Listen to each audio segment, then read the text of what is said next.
या देवी सर्वभूतेषु मा कूष्माण्डारूपेण संस्थिता नमस्तस्यै नमस्तस्यै नमस्तस्यै नमो नमः। ध्यानं वन्दे वाञ्छितकामार्थे चन्द्रार्धकृतशेखरां सिंहरूढायष्टभुजा कूष्माण्डाय यशस्विनीं भास्वरभानुनिभाम् अनाहते स्थितां चतुर्थदुर्गा त्रिनेत्रां कमण्डलुचापबाणपदमसुधा कलशचक्रगदा जपवटीधरां पटाम्बरपरिधानां कमनीयां मृदुहास्यानालङ्कारभूषितां मञ्जीरहारकेयूर किङ्किणिरत्नकुण्डलमण्डितां प्रफुल्लवदनां चारु चिबुकां कान्तकपोलां तुङ्गकुचां कोमलाङ्गी स्मेरमुखी श्रीकण्ठिनिम्ननाभिनितम्बनीं स्तोत्रं दुर्गतिनाशिनि त्वं हि दरिद्रादिविनाशिनीं जयन्दा धनदा कूष्माण्डे प्रणमाम्यहं जगन्माता जगत्कर्त्री जगदाधाररूपिणीं चराचरेश्वरी कूष्माण्डे प्रणमाम्यहम् त्रैलोक्यसुन्दरी त्वं हि दुःखशोकनिवारिणीं परमानन्दमयी कूष्माण्डे प्रणमाभ्यहम् कवच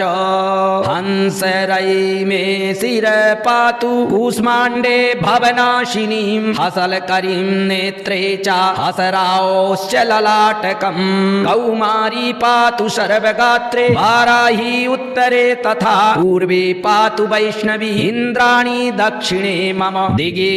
दिक्षु सर्वत्रैव ॐ बीजं सर्वदावतु। या देवी सर्वभूतेषु मा कूष्माण्डारूपेण संस्थिता नमस्तस्यै नमस्तस्यै नमस्तस्यै नमो नमः। वन्दे वाञ्छितकामरथे चन्द्रार्घकृतशेखरां सिंहरूढायष्टभुजा कूष्माण्डाय यशस्विनीं भास्वरभानुनिभाम् अनाहते स्थितां चतुर्थदुर्गा त्रिनेत्रां कमण्डलुचापबाणपदमसुधा कलशचक्रगदा जपवटीधरां पटाम्बरपरिधानां कमनीयां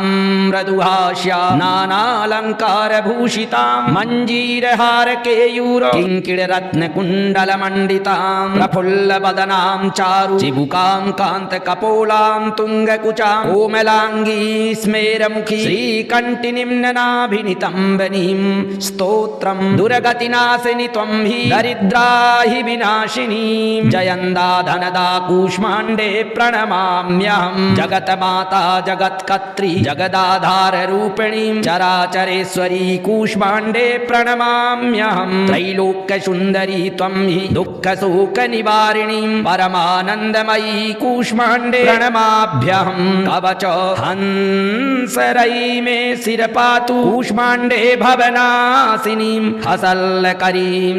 नेत्रे च हसरौश्च ललाटकं कौमारी पातु सर्वगात्रे वाराही उत्तरे तथा पूर्वे पातु वैष्णवी इन्द्राणी दक्षिणे मम दिगे दिक्षु सर्वदेव ॐ बीजं सर्वदावतु कूष्माण्डायै नमः।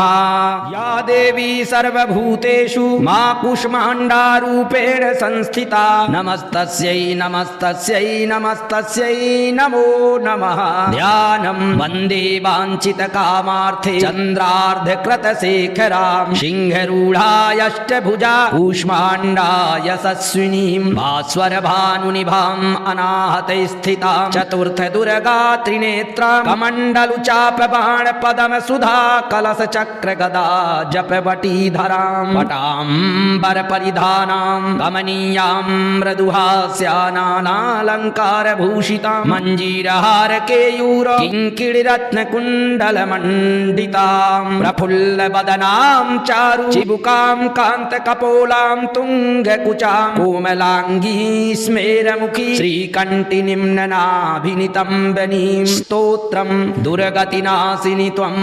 हि दरिद्रादिविनाशिनीं जयन्दा धनदा कूष्माण्डे प्रणमाम्यहं जगन्माता जगत्कर्त्री जगदाधाररूपिणीं चराचरेश्वरी कूष्माण्डे प्रणमाम्यहम् त्रैलोक्यसुन्दरी त्वं हि दुःखशोकनिवारिणीं परमानन्दमयी कूष्माण्डे प्रणमाभ्यहम् कवच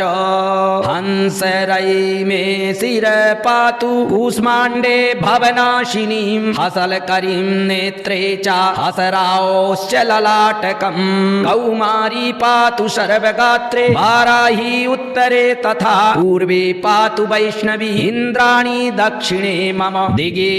दिक्षु सर्वत्रैव ॐ बीजं सर्वदावतु या देवी सर्वभूतेषु मा कूष्माण्डारूपेण संस्थिता नमस्तस्यै नमस्तस्यै नमस्तस्यै नमो नमः वन्दे वाञ्छितकामर्थे चन्द्रार्घ्यकृतशेखरां सिंहरूढायष्टभुजा कूष्माण्डाय यशस्विनीं भास्वरभानुनिभां अनाहतैस्थितां चतुर्थदुर्गात्रिनेत्रां कमण्डलुचापबाणपदमसुधा कलशचक्रगदा जपवटीधरां पटाम्बरपरिधानां कमनीयां मृदुहास्यां नानालङ्कारभूषितां मञ्जीरहारकेयूर किङ्किणरत्नकुण्डलमण्डितां प्रफुल्लवदनां चारु चिबुकां कान्तकपोलां तुङ्गकुचां कोमलाङ्गी स्मेरमुखी श्रीकण्ठिनिम्ननाभिनितम्बनीं स्तोत्रं दुर्गतिनाशिनि त्वं हि दरिद्रा हि विनाशिनीं जयन्दा धनदा कूष्माण्डे प्रणमाम्यहं जगन्माता जगत्कर्त्री जगदाधाररूपिणीं चराचरेश्वरी कूष्माण्डे प्रणमाम्यहं त्रैलोक्यसुन्दरी त्वं हि दुःखशोकनिवारिणीं परमानन्दमयी कूष्माण्डे प्रणमाभ्यहं कवच हंसरैमे शिरपातु कूष्माण्डे भवनाशिनीं हसल्करीं नेत्रे च हसरौश्च ललाटकं कौमारी पातु सर्वगात्रे वाराही उत्तरे तथा पूर्वे पातु वैष्णवी इन्द्राणी दक्षिणे मम दिगिदिक्षु सर्वरेव ॐ बीजं सर्वदावतु कूष्माण्डायै नमः या देवी सर्वभूतेषु मा कूष्माण्डारूपेण संस्थिता नमस्तस्यै नमस्तस्यै नमस्तस्यै नमो नमः ध्यानं वन्दे वाञ्छितकामार्थे चन्द्रार्धकृतशेखरां सिंहरूढायष्टभुजा कूष्माण्डाय यशस्विनीं भास्वरभानुनिभाम् अनाहतैस्थितां चतुर्थदुर्गात्रिनेत्रां कमण्डलुचापबाणपदमसुधा कलशचक्रगदा जपवटीधरां पटाम्बरपरिधानां कमनीयां मृदुहास्यां नानालङ्कारभूषितां मञ्जीरहारकेयूर किङ्किणिरत्नकुण्डलमण्डितां प्रफुल्लवदनां चारु चिबुकां कान्तकपोलां तुङ्गकुचां कोमलाङ्गी स्मेरमुखी श्रीकण्ठिनिम्ननाभिनितम्बनीं स्तोत्रं दुर्गतिनाशिनि त्वं हि दरिद्रादिविनाशिनीं जयन्दा धनदा कूष्माण्डे प्रणमाम्यहं जगन्माता जगत्कर्त्री जगदाधाररूपिणीं चराचरेश्वरी कूष्माण्डे प्रणमाम्यहं त्रैलोक्यसुन्दरी त्वं हि दुःखशोकनिवारिणीं परमानन्दमयी कूष्माण्डे प्रणमाभ्यहं कवच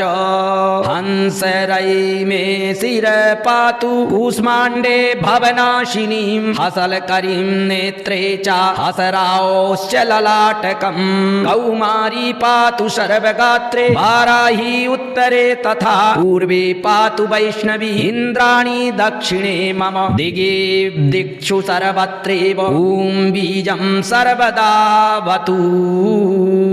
या देवी सर्वभूतेषु मा कूष्माण्डारूपेण संस्थिता नमस्तस्यै नमस्तस्यै नमस्तस्यै नमो नमः वन्दे वाञ्छितकामर्थे चन्द्रार्घ्यकृतशेखरां सिंहरूढायष्टभुजा कूष्माण्डाय यशस्विनीं भास्वरभानुनिभां अनाहतैस्थितां चतुर्थदुर्गात्रिनेत्रां कमण्डलुचापबाणपदमसुधा कलशचक्रगदा जपवटीधरां पटाम्बरपरिधानां कमनीयां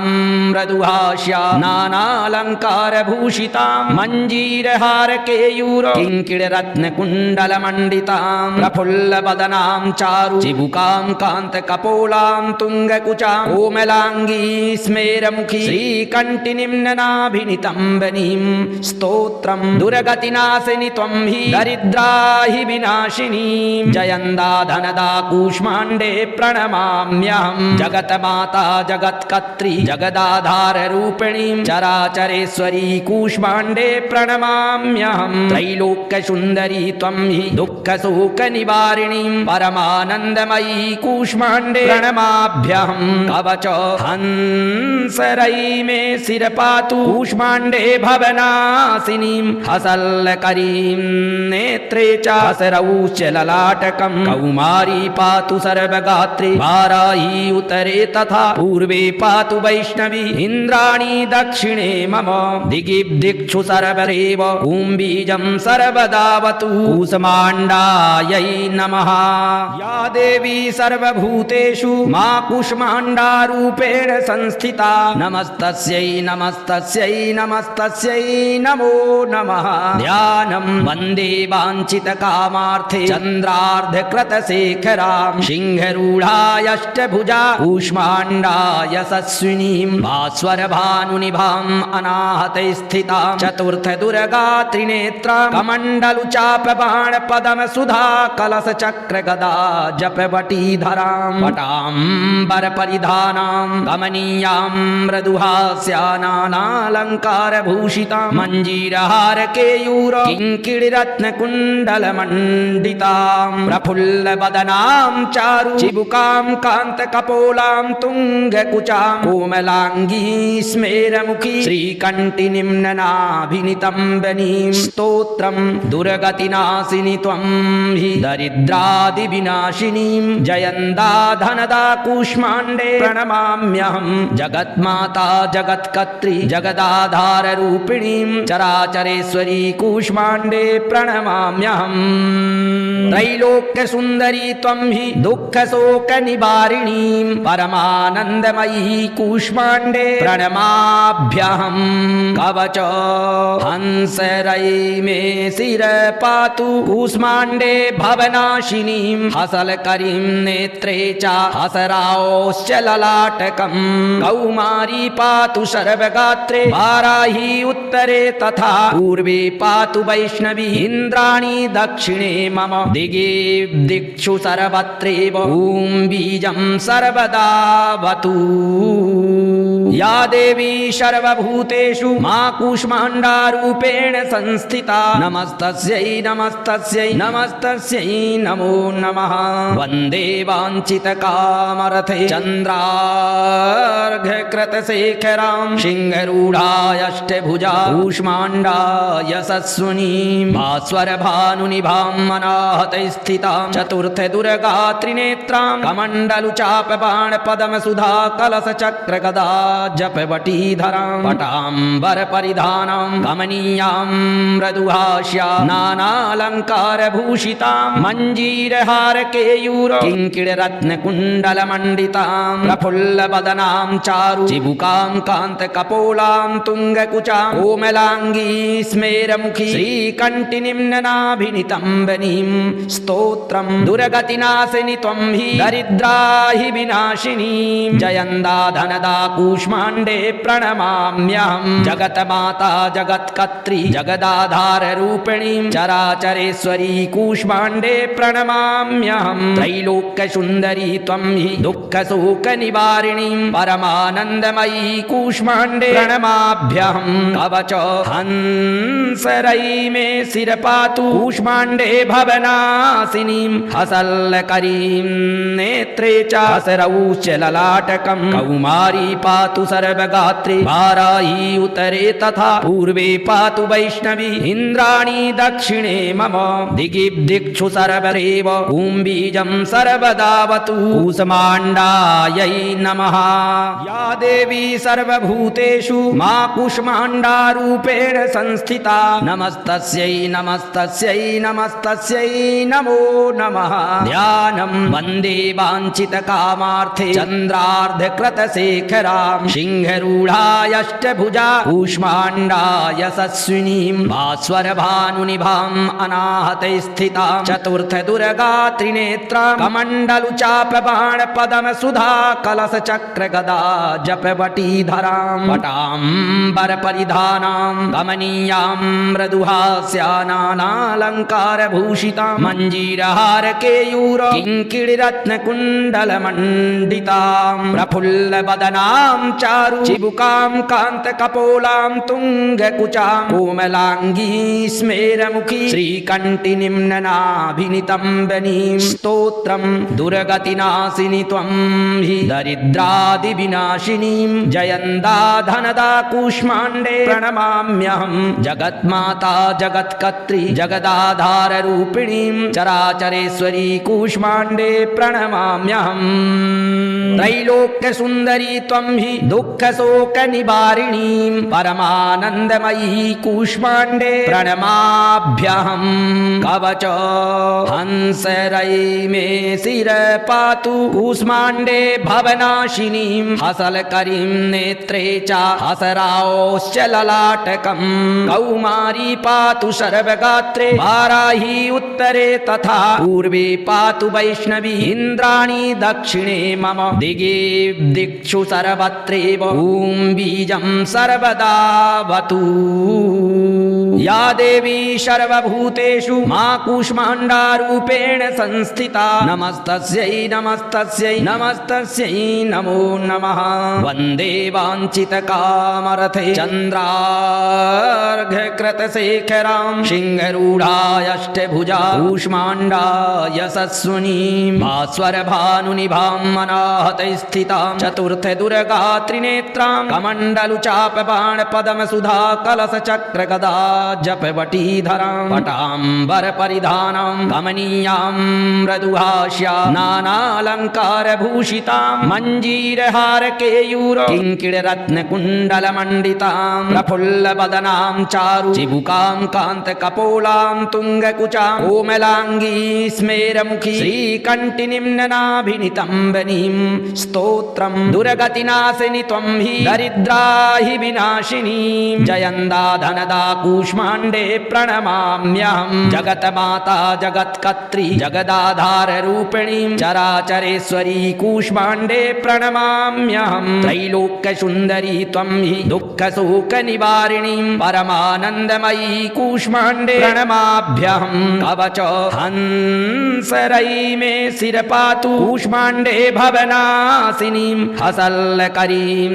नेत्रे च हसरौश्च ललाटकं कौमारी पातु सर्वगात्रे वाराही उतरे तथा पूर्वे पातु वैष्णवी इन्द्राणी दक्षिणे मम दिगिब्दिक्षु सर्वदेव कुम्बीजं सर्वदावतु कूष्माण्डायै नमः।